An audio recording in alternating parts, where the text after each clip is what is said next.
Hello and welcome to all. This is Pavan, and now I am going to tell you class 12th an important chapter whose name is coordination compound, which is very important for your board exam.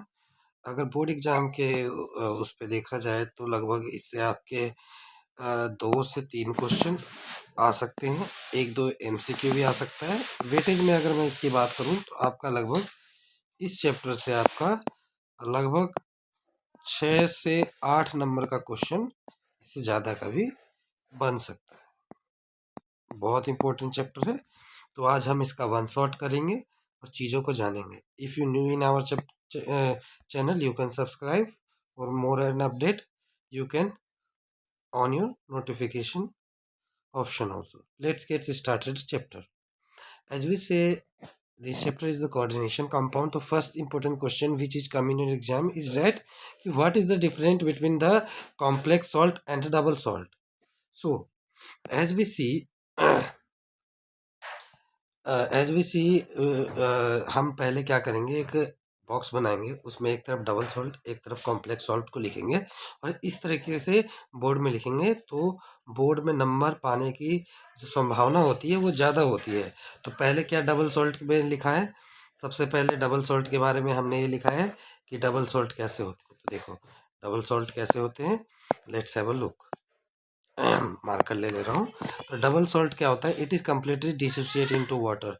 मतलब क्या, ये पूरा ही dissociate हो जाएंगे water में, लेकिन ये just इसका अपोजिट होगा, not completely dissociate in water.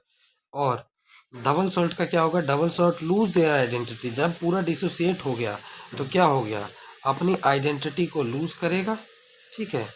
और इसका कम्प्लेक्स सॉल्ट का क्या करेगा, जब कंप्लीटली हुआ तो रिटेन देयर आइडेंटिटी।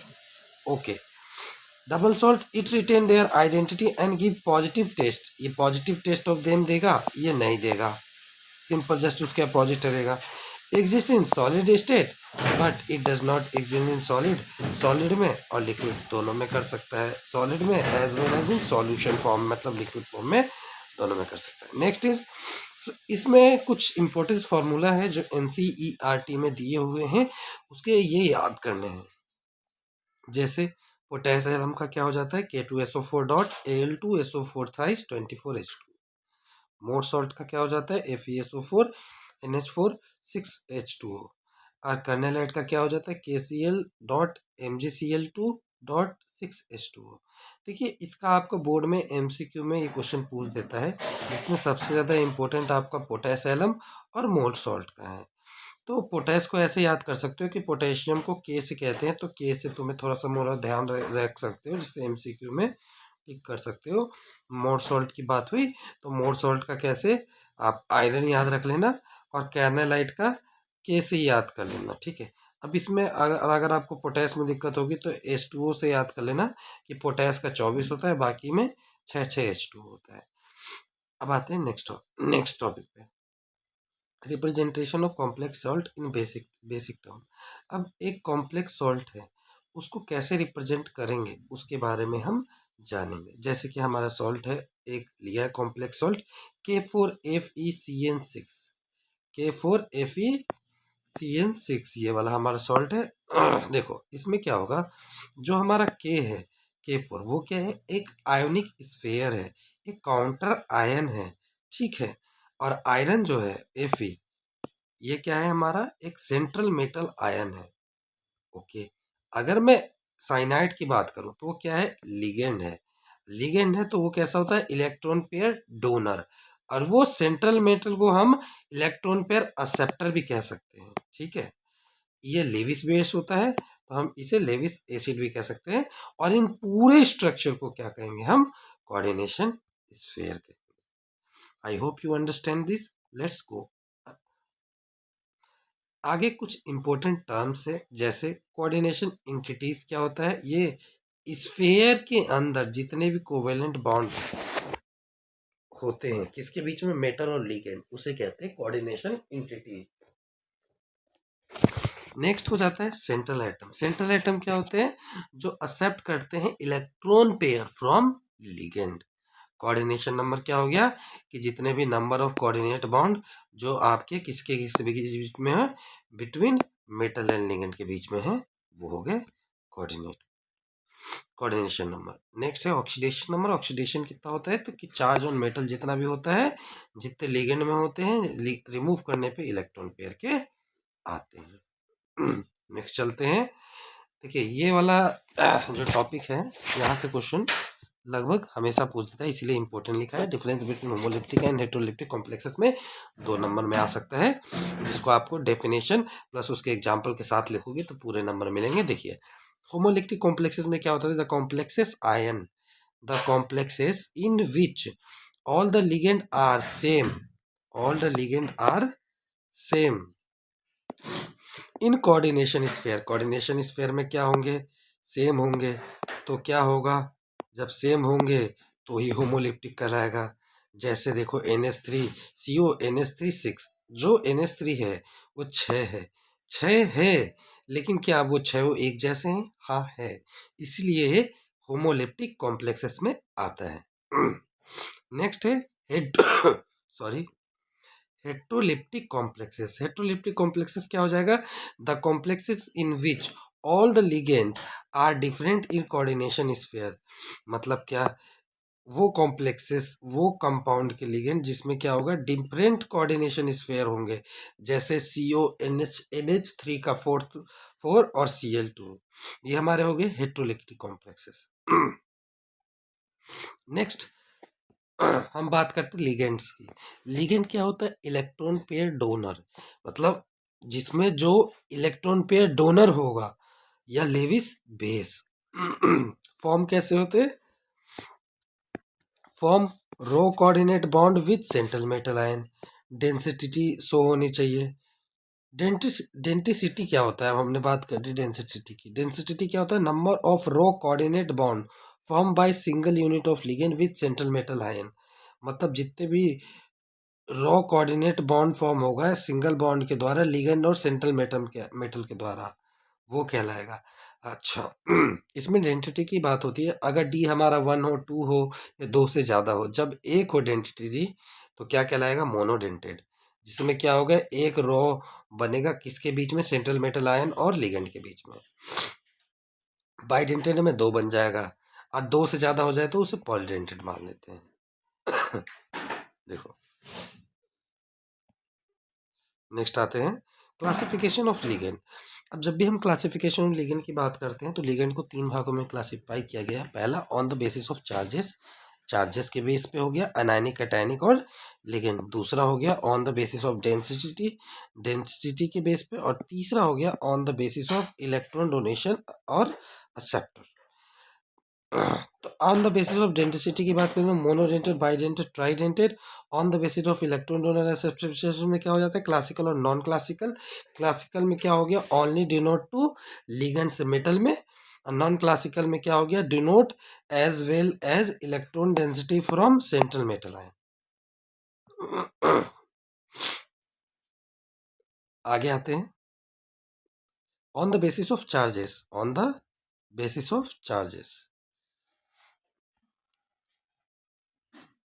ठीक है।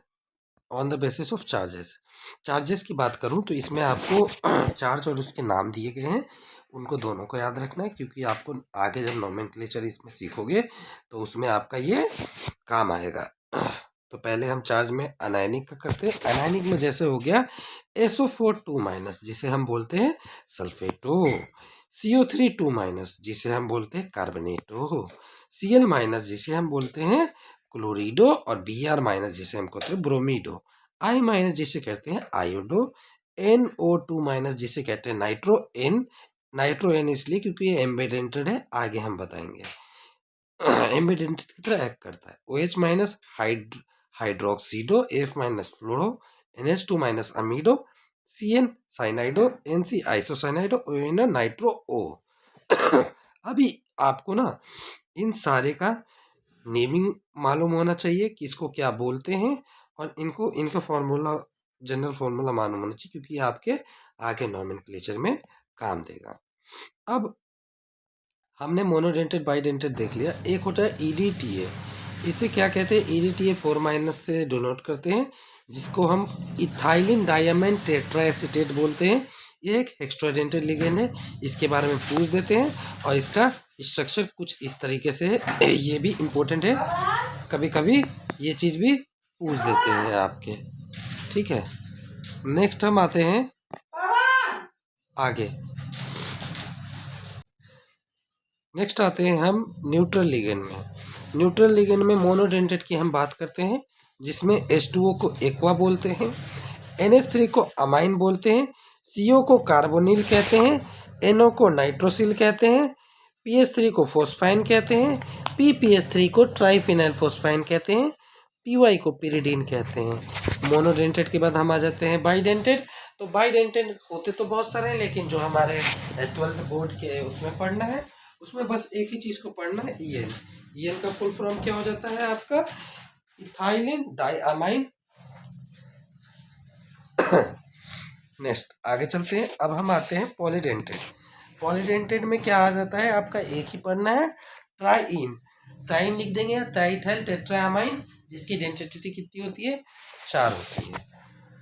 अब आते हैं आगे कटायनिक लिगेंड में। कटायनिक लिगेंड में एक पढ़ना है, दो पढ़ना है हमें। एक हो गया NO+, जिसे नाइट्रोसोमियम कहते हैं, और दूसरा हो जाता है NH2 NH3, जिसे हाइड्रोजेनियम कहते हैं। नेक्स्ट आते हैं, देखिए नेक्स्ट है हमारा एम्बीडेंटेड लिगेंड। एम्बीडेंटेड लिगेंड से काफ़ी सारे क्वेश्चन आए हैं। It is very important for exam, that's why I have written important in this topic. मैं आपको यहाँ पे बस दूध नहीं खिलाऊंगा, मैं आपको मक्खन दे रहा हूँ बिल्कुल, और ये सारे कंटेंट बिल्कुल मक्खन है, वही चीज़ है जो एग्ज़ाम में आते हैं। और आपके आने वाले एग्ज़ाम में, अभी जो बोर्ड की एग्ज़ाम आ रहे हैं 12th के, उसके लिए बहुत बहुत बहुत ज़्यादा इम्पोर्टेंट है for your board exam. To the point है, कोई फालतू चीज़ नहीं है। आगे चलते हैं। एम्बीडेंटेड जो है, एम्बीडेंटेड लिगेंड, वो आपके एग्ज़ाम पॉइंट ऑफ व्यू से इसीलिए इम्पोर्टेंट है, इसलिए मैंने इम्पोर्टेंट लिख दिया है। Let's get started. Those ligands which have more than one donor atom but all are not functionally simultaneously, मतलब वो लिगेंड जिसमें एक से ज़्यादा डोनर एटम हो, लेकिन वो उसके फंक्शन एक दूसरे के साइमल्टेनियसली ना हो। इस लिगेंड के पास क्या होता है? Have different central metal ion होंगे और डोनर एटम होंगे। जैसे NO2 की बात करूँ तो इसमें आपका किस में N और मेटल में कोऑर्डिनेट बनेगा, ONO में ऑक्सीजन, और जो सेंट्रल मेटल आयन है उसमें M4 सेंट्रल मेटल आयन की बात हो रही है यहाँ पे।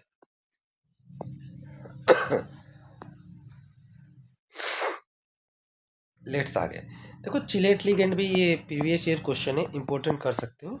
चिलेट लिगेंड कह दो, चिलेट इफेक्ट कर दो, both are the same thing. Effect मतलब उस चीज़ का दिखना, लिगेंड लिगेंड में मतलब वो लिगेंड है। देखो चिलेट इफ लिगेंड क्या होता है? Ligand which form ring when attach to central metal, मतलब लिगेंड जो आपका रिंग फॉर्म करे जब सेंट्रल मेटल से अटैच हो। अच्छा, इसमें इंपॉर्टेंट नोट क्या रखना है, याद रखना है कि फॉर रिंग फॉर्मेशन, मतलब जब हम रिंग का फॉर्मेशन करते हैं तो उसके लिए क्या होना चाहिए? Density must be more than 1। Density क्या होना चाहिए उसके लिए? एक से ज़्यादा होना चाहिए, ठीक है, तभी आपका चिलेट फॉर्मेशन होगा। नेक्स्ट है कोऑर्डिनेशन नंबर। कोऑर्डिनेशन नंबर क्या होता है कि number of ligand donor atom to which metal is directly attach, मतलब ब्रैकेट में जितने ज़्यादा आपके डोनर लिगेंड अटैच होंगे वो होंगे। या दूसरा क्या हो सकता है definition? Coordination number is equal to the sigma row coordinate bond present between ligand and metal. Note में क्या करना है कि coordination number decide the geometry of complexes. बहुत इंपॉर्टेंट चीज़ है कि ज्योमेट्री ऑफ कॉम्प्लेक्सेस आपका कोऑर्डिनेशन नंबर डिसाइड करता है। जैसे अगर 2 हो तो लीनियर होगा, 3 हो तो ट्रायगोनल प्लेनर, 4 हो तो टेट्राहेड्रल, और 4 में स्क्वायर प्लेनर भी बन सकते हैं, 6 में ऑक्टाहेड्रल, और 6 में स्क्वायर बाइपिरामिडल भी। कैसे कैसे कितना बनेगा इसमें, मतलब आपको अगर ये कन्फ्यूजन है कि 3 में 4 में ये दोनों बन सकता है, तो अभी बस याद कर लो। ये चीज़ें मैं आगे के नोट्स में आपको क्लियर करा दूंगा कि 4 किस में बनेगा, और मतलब ऑक्टाहेड्रल किस में बनेगा, और स्क्वायर बाइपिरामिडल किस में बनेगा, और टेट्राहेड्रल किस में बनेगा, स्क्वायर प्लेनर किस में बनेगा। नेक्स्ट आते हैं oxidation number of central metal ion, कि ऑक्सीडेशन नंबर कैसे एक सेंट्रल मेटल आयन के निकालेंगे। जैसे मैं एक एग्जांपल लेता हूँ K4Fe(CN6). अच्छा, इसमें अगर मैं आयरन का बस ऑक्सीडेशन नंबर निकालूं, अगर मैं आयरन का निकालूं तो आयरन को मैं X मान लूँगा, ठीक है। बाकी साइनाइड की जो ऑक्सीडेशन स्टेट है, ऑक्सीडेशन नंबर वो -1 होते हैं, तो 6 देख के उधर उधर -4 है तो 4 लिख के जो हम आंसर निकालेंगे फिर उसे सॉल्व करेंगे तो +2 आ गया, तो ऑक्सीडेशन स्टेट कितना आ गया, 2 आ गया। वैसे ही करके यहाँ पे कुछ वो दिए हुए हैं, इनके ऑक्सीडेशन स्टेट आपको आप खुद से ट्राई कर लेना 2, 3, 4, 5 का ये आपको ट्राई करना है, और ये होमवर्क है, ये आपको खुद से करने हैं। ये मैं कुछ होमवर्क दे रहा हूँ, आप खुद से ट्राई करना, ठीक है। इनके ऑक्सीडेशन स्टेट आपको सेंट्रल मेटल आयन के खुद निकालने हैं, ठीक। वो प्रैक्टिस के लिए। अब नेक्स्ट है नॉमेनक्लेचर। अब नॉमेनक्लेचर क्या होता है उसकी बात करते हैं।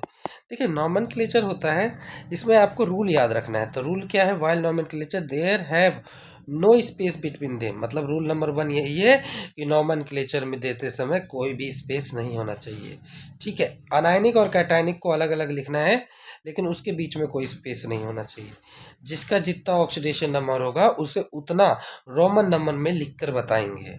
दूसरा, थर्ड है कि नोमेनक्लेचर में कैटायन और एनायन में स्पेस होगा और अलग अलग लिखते हैं। चौथा रूल है कि अगर मेटल के कोऑर्डिनेशन स्फीयर पर अनायन चार्ज हो तो मेटल में 8 मेटल 8 मतलब 8 का प्रयोग करते हैं, ए टी ई इसका, बस इसका प्रयोग करते हैं, ये एक्स्ट्रा आएगा का प्रयोग करते हैं। और लिखने का तरीका ये होगा कि पहले नंबर ऑफ लिगेंड आएगा, पहले नंबर ऑफ लिगेंड, फिर नेम ऑफ लिगेंड, फिर नंबर ऑफ मेटल, मेटल के साथ लगेगा 8 ATE, ठीक है। यहाँ पर कर दो ATE 8 plus oxidation state of metal in Roman number. आगे चलते हैं। अगर मैं अनायनिक लिगेंड की बात करूं अनायनिक में आ जाए तो आयरन को फेरेट लिखेंगे, देखो 8 लग गया, एसएन को स्टेंटेट 8 लग गया, लीड को प्लूम्बेट 8 लग गया, कोबाल्ट को कोबाल्टेट, जिंक को जिंकेट, देखो 8 लग गया सब में। 8 को एल्यूमिनेट, एजी को अर्जेंटेट, एयू को ऑरेट, सीयू को कुपरेट, एन को निकलेट, सीआर को क्रोमेनेट, पीडी को प्लेमिनेट, देखो सब में 8 लग गया। तो याद रखना यहाँ से क्वेश्चन आ जाते हैं। नेक्स्ट देखो, अगर एक ही चीज़ 2 बार यूज हो तो डाई की जगह 20 यूज करेंगे, ट्राई की जगह 30 यूज करेंगे, क्वाड की जगह टेट्रा किस यूज करेंगे।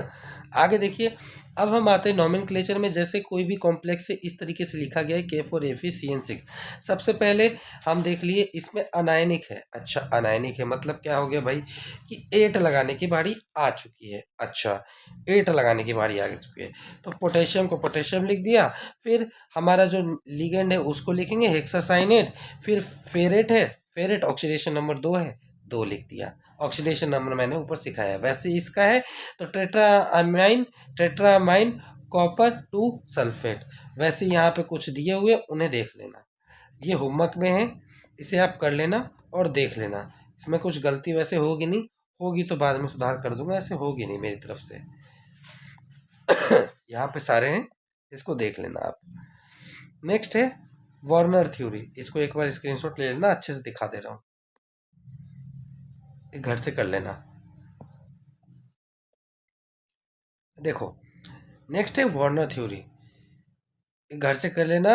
आई थिंक इसमें सारे सही है, अगर गलत रहे तो मेरे को कमेंट सेक्शन में मेंशन करना कौन कौन सा गलत है, ऐसे गलत नहीं होगा। नेक्स्ट देखो वार्नर थ्योरी। वार्नर थ्योरी क्या होती है, Warner studies number of complexes, Warner ने क्या स्टडीज किया, नंबर ऑफ कॉम्प्लेक्सेस, और फाउंड किया कि मेटल आयन जो कॉम्प्लेक्स में होते हैं वो 2 तरीके के होते हैं। ये बहुत इंपॉर्टेंट है, देखो इंपॉर्टेंट लिखा हुआ है, प्राइमरी वैलेंसी और सेकेंडरी वैलेंसी। अब एग्जाम में प्राइमरी और सेकेंडरी वैलेंसी से क्वेश्चन आ जाते हैं, तो इसमें क्या है याद रखना है। प्राइमरी वैलेंसी क्या होता है, it is equal to oxidation number of metal, किसके नंबर हो इक्वल होगा, ऑक्सीडेशन नंबर के इक्वल होगा। और और इसमें क्या होगा सेकेंडरी में, कोऑर्डिनेशन नंबर के इक्वल होगा। ये क्या सेटिस्फाइड करेगा, अनायक, ये क्या सेटिस्फाइड करेगा, ion as well and neutral metal ion. ये आयोनाइजेबल होता है, ये नॉन आयोनाइजेबल होता है, ये नॉन डायरेक्शनल होगा, ये डायरेक्शनल होगा, रिप्रेजेंटेड बाय डॉट से, रिप्रेजेंटेड बाय लाइन से। ये क्या करेगा, help in geometric production, helpful in not helpful in geometrical production, और ये हेल्पफुल इन ज्योमेट्रिकल प्रोडक्शन। अब देखो जैसे कि मेरा एक कंपाउंड है, ये लिखा गया है, अगर मुझे ये बताना है कि आयोनाइजेबल है ये नहीं है। तो क्या करेंगे हम, सीधा सीधा एक काम करेंगे, देख लेंगे भैया कि लास्ट में क्या है, लास्ट में क्या लगा है, क्लोरीन है इसके। तो क्लोरीन क्या है, बाहर से आयोनाइजेबल है, आएगा, इससे रिएक्शन कर सकता है। बाहर अगर कोई चीज़ है तो वो आयोनाइजेबल होगा, क्लोरीन ब्रोमीन हो, ठीक है। सेकंड वाले में नहीं है तो नहीं रहेगा।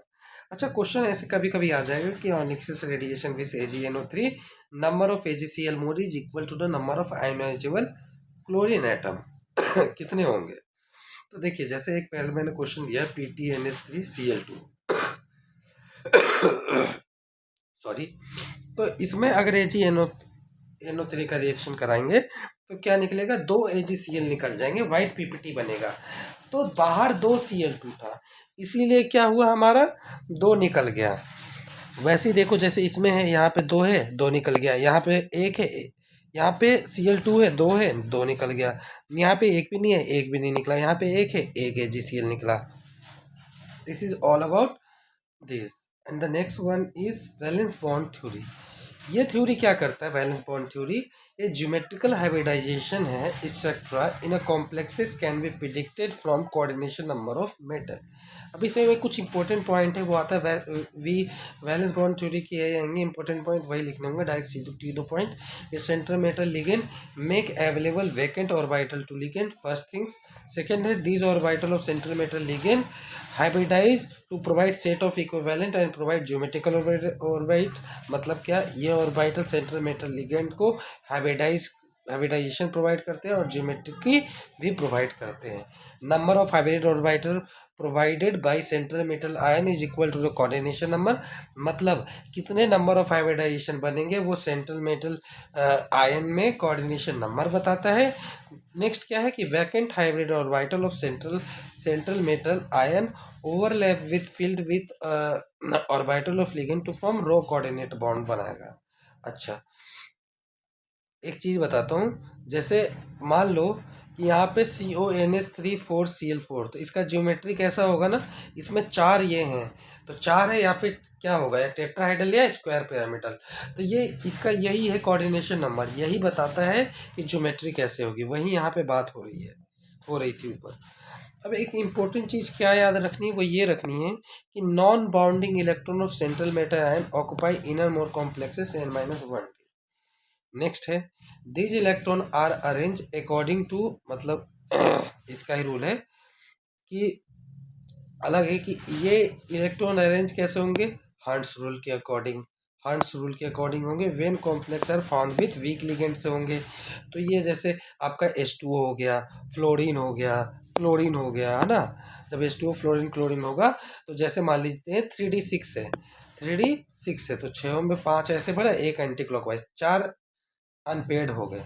बट अगर कोई स्ट्रॉन्ग लिगेंड हो, जैसे अमोनिया, CO एक्सेट्रा, तो क्या होगा, रीअरेंज होगा, हंट्स रूल के रूल को वायलेट करेगा और पार्टिसिपेट करेगा हाइब्रिडाइजेशन में, जैसे वीक लिगेंड में होता था। लेकिन स्ट्रॉन्ग लिगेंड में क्या होगा, वीक लिगेंड में जैसे D6 के केस में ये होता था, लेकिन स्ट्रॉन्ग लिगेंड के D6 के केस में क्या होगा, वीक लिगेंड के केस में ये होता है, लेकिन स्ट्रॉन्ग लिगेंड के वीक केस में क्या होगा कि आपका स्ट्रॉन्ग लिगेंड केस में आपका पेयरिंग होगा। पेयरिंग में क्या होगा, जैसे वो ग्राउंड स्टेट में था, तो उसमें क्या होगा था, ग्राउंड स्टेट में आपका कि पेयरिंग नहीं हो रही थी, लेकिन आपका एक्साइटेड स्टेट में क्या आएगा, पेयरिंग होगी, पेयरिंग होगी। तो वैलेंस इलेक्ट्रॉन कितना आ जाएगा, 0 हो जाएगा। आगे करते हैं, देखो जैसे अगर मैंने केस 1 लिया इसमें कि when weak ligand are coming, जब क्या हो, वीक लिंक कमिंग हो, तो ऐसे हमने लिया, तो डी में वो लिख दिया। अगर हमारा कॉम्प्लेक्सेस में मान लिया हमने कि 6 हमारा कॉम्प्लेक्सेस है केस 1 में, 6 हमारे कोऑर्डिनेशन स्फीयर्स हैं, ऊपर देखूंगा थोड़ा, हाँ 6 हमारे कोऑर्डिनेशन स्फीयर्स हैं। तो आगे के 6 डब्बों को देखेंगे, मतलब हाइब्रिडाइजेशन में इलेक्ट्रॉनिक कॉन्फ़िगरेशन में आगे के 6 डब्बे देखेंगे, जैसे 1 2 3 4 5 6, 6 में ग्रीन उसका टिक लगा है, तो उसका हाइब्रिडाइजेशन हो जाएगा sp3d2। जब स्ट्रॉन्ग लिगेंड हो और हमारा 6 कोऑर्डिनेशन नंबर है, तो क्या होगा, पेयरिंग होगी। पेयरिंग में क्या होगा, ये वाला ये यहाँ पे आया और ये वाला यहाँ पे गया, ये यहाँ पे और एक यहाँ पे, तो ये कुछ इस तरीके के ग्राउंड स्टेट में ऐसा था, एक्साइटेड स्टेट में ऐसा हुआ। आगे का 6 नंबर ले लेंगे, 1 2 3 4 5 6। डी के 2 लिए हैं इसलिए D2, एस का 1 लिया, अब पी के 3 लिए इसलिए D2sp3। ये हाइब्रिडाइजेशन हो गया। अब देखो D2sp3 है तो क्या है, ये ऑक्टाहेड्रल है, ठीक है। वैसे ये क्या हो गया, sp3d2 है, ये भी ऑक्टाहेड्रल है। आगे देखो, अब बात करते हैं स्ट्रॉन्ग लिगेंड और वीक लिगेंड में। यहाँ से भी क्वेश्चन आपको बन सकते भी हैं, पता भी होना चाहिए कि क्या होता है। स्ट्रॉन्ग फील्ड लिगेंड में पेयरिंग होगी, वीक में नहीं पेयरिंग होगी। स्ट्रॉन्ग में इनर डी कॉम्प्लेक्सेस बनेगा, वीक में आउटर डी कॉम्प्लेक्सेस बनेगा। स्ट्रॉन्ग में डायमैग्नेटिक कॉम्प्लेक्स बनेगा, इसमें पैरामैग्नेटिक कॉम्प्लेक्स बनेगा। इसमें लो स्पिन कॉम्प्लेक्स होगा, इसमें हाई स्पिन कॉम्प्लेक्स होगा। नेक्स्ट है स्पेक्ट्रोकेमिकल सीरीज ऑफ कॉम्प्लेक्सेस, ये याद होना चाहिए।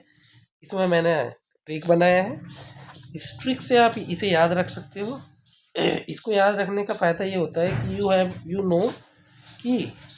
यू नो कि कौन चीज़ का क्या है। और H2O के बाद के जितने भी होते हैं वो सारे आपके स्ट्रॉन्ग फील्ड लिगेंड होते हैं, H2O के पहले के वीक फील्ड लिगेंड होते हैं। इसका ट्रिक इस तरह है कि आई बर्बादी सनी, कल से फरार, ओ ऑक्जिलेटो पानी में नशा, EDTA अमोनिया इन फिनाइल कनाडा कोलंबो। आई मतलब आयोडीन, BR मतलब ब्रोमीन, SCN मतलब साइनाइड, कल मतलब क्लोरीन, H2 माइनस से फरार F-, ओह मतलब ऑक्सी ओ एल्कोहल, CrO4 माइनस ऑक्जिलेटो, H2O पानी, NCN नशा, EDTA वैसे ही पढ़ते हैं, अमोनिया को अमोनिया ही पढ़ते हैं, और EN को इन कनाडा कोलंबो। अब टाइप ऑफ हाइब्रिडाइजेशन में देखो तो पहला sp हो गया, फिर sp2 sp3 dsp2। तो जब sp होगा तो लीनियर, sp2 हो गया तो ट्रायगोनल प्लेनर, sp3 हो गया तो टेट्राहेड्रल, dsp2 हो गया तो स्क्वायर प्लेनर, और sp3 हो गया या sp3d हो गया तो ट्रायगोनल बाइपिरामिडल, और d2sp3 हो गया तो ऑक्टाहेड्रल, sp3d2 हो गया तो square bipyramidal. This is all about their. This is the question which you can try. This is the previous year question. Let's go forward. Let's have take an example of 31st one, NiCO4. सो जैसे कि मैंने बताया है कि आपका जो CO group हो गया, CN ग्रुप हो गया, वो स्ट्रॉन्ग फील्ड लिगेंड है। तो ग्राउंड स्टेट में सबसे पहले हम इसका ऑक्सीडेशन स्टेट निकालेंगे। ऑक्सीडेशन स्टेट हमारा इसका 0 आएगा, इसीलिए जैसे उसका इलेक्ट्रॉनिक कॉन्फ़िगरेशन होता है AR18 4s2 3d8, उसको उस तरीके से लिख देंगे। उसके बाद क्या करेंगे, ग्राउंड स्टेट में हमारा जैसे पेयरिंग होती है 3D 4s और 4p का हमने करा दिया नॉर्मली। फिर क्या करेंगे, ये क्या होगा, एक्साइटेड स्टेट में स्ट्रॉन्ग फील्ड लिगेंड होने के कारण पेयरिंग करेगा। तो ये जो ग्रीन कलर से ऐसे है, ये पेयरिंग किया तो ये इस तरीके से हो जाएगा। जब इस तरीके से होगा तो इसका हाइब्रिडेशन क्या हो गया, DsP2। ज्योमेट्री स्क्वायर प्लेनर कैसा है, लो स्पिन है, डाईमैग्नेटिक होगा, कोई भी इसमें अनपेयर्ड इलेक्ट्रॉन नहीं है, इसलिए यहाँ पे कोई भी कलर कॉम्प्लेक्स शो नहीं होगा। Let's go forward. If you talk about NiCl4 is the second example of this question. So यहाँ पे क्या करेंगे, हम ऑक्सीडेशन स्टेट निकालेंगे। ऑक्सीडेशन नंबर इसका 2 आएगा, इसलिए Na2+ हो जाएगा। एज आई सी अपवर्ड की इसमें AR18 4s2 3d8 होता है, तो हम इसमें 2 जो निकालेंगे वो एस में से निकालेंगे। एस में से निकाल दिया तो इसमें क्या हो जाएगा, 4s0 3d8। उसके बाद क्या करेंगे, मैग्नेटिक उसके बाद क्या करेंगे, जस्ट इसी की तरह करेंगे, लेकिन उसमें क्या करेंगे, पेयरिंग नहीं होगी। इसमें पेयरिंग नहीं होगी, ये आपको करना है खुद से। इसमें पेयरिंग नहीं होगी और Cl4 लिखा हुआ है, देखो Cl4 लिखा हुआ है तो क्या होगा, Cl4 के मतलब क्या हुआ, इसमें आपका टेट्राहेड्रल बनेगा, स्क्वायर प्लेनर वाली हाइब्रिडाइजेशन आएगी, वो कर लेना। इसका इसमें एक चीज़ अलग ये है कि इसमें मैग्नेटिक मोमेंट निकालना है अनपेयर्ड इलेक्ट्रॉन से। तो जब पेयरिंग होगी ना तो ये इसी तरीके से होगी। ये 8 हो गए, 8 में 2 अनपेयर्ड रह जाएगा, तो इसका फॉर्मूला हो जाता है मैग्नेटिक मोमेंट का n+2। अगर वही मैग्नेटिक मोमेंट आपका स्ट्रॉन्ग फील्ड लिगेंड में पूछेगा तो वो होगा 0। अब देखो एक क्वेश्चन मैंने यहाँ पे लिया है कि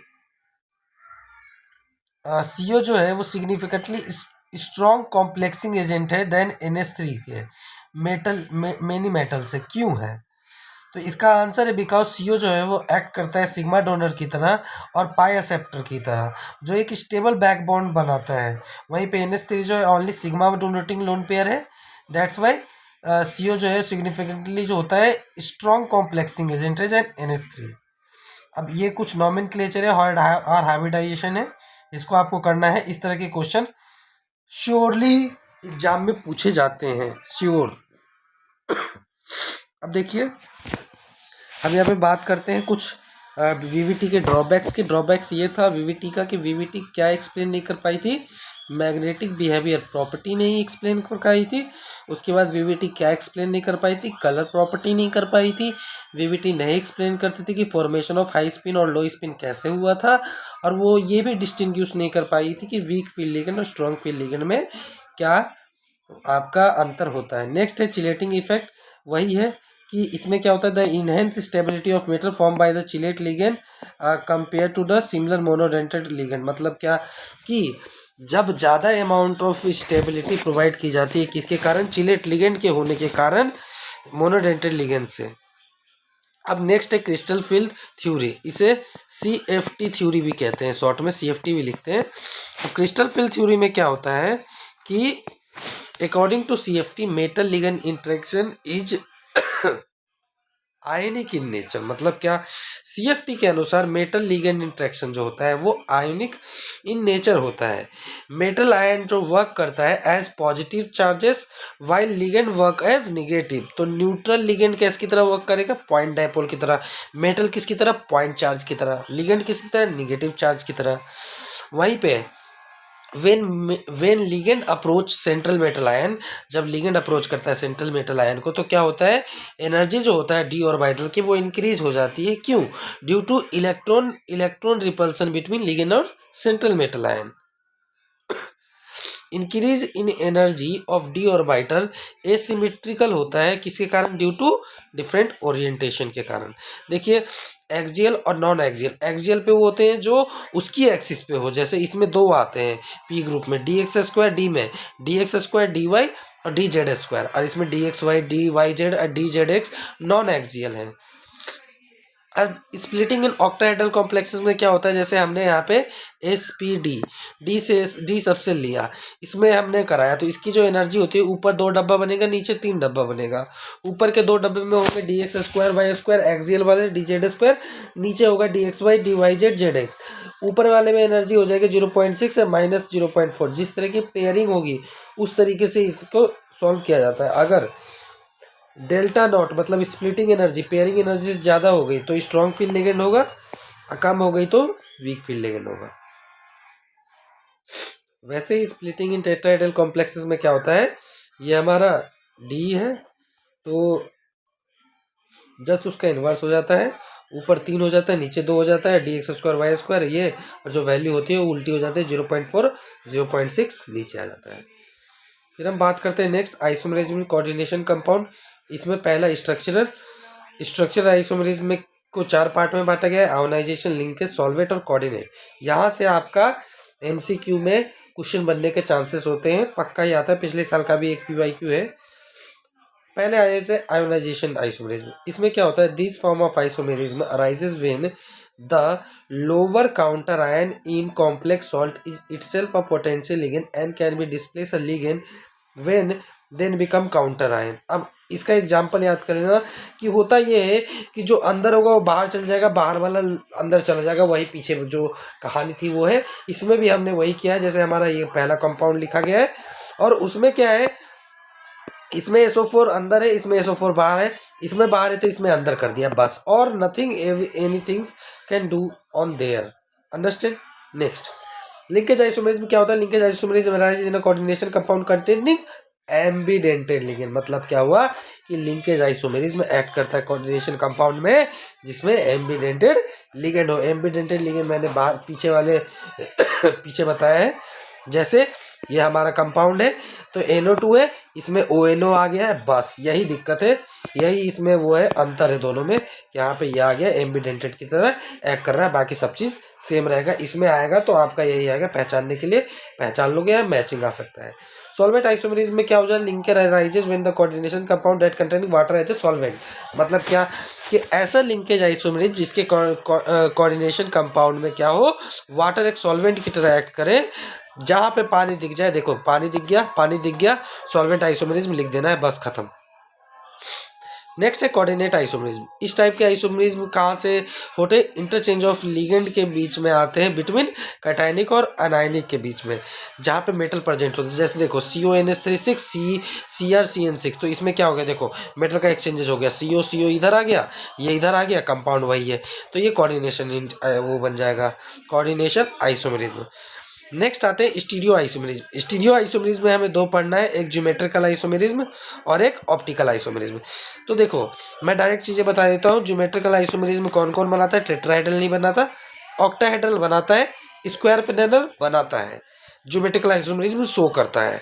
और ऑप्टिकल आइसोमेरिज्म कौन शो नहीं करता, आपका स्क्वायर प्लेनर नहीं करता, टेट्राहेड्रल करता है और ऑक्टाहेड्रल करता है। बस इतना ध्यान रखना है, इतने में ही आपका पूरा चैप्टर हो जाएगा। This is one shot, that's why I have in pace और स्पीड। अगर आपको मेरा सेशन पसंद आया हो तो प्लीज़ लाइक एंड सब्सक्राइब कीजिए मेरे चैनल को।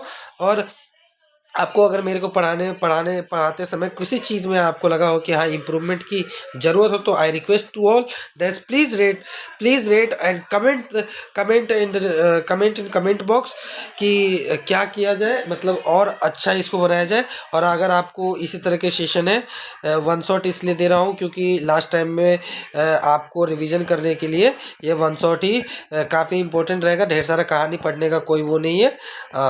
Okay, thank you so much.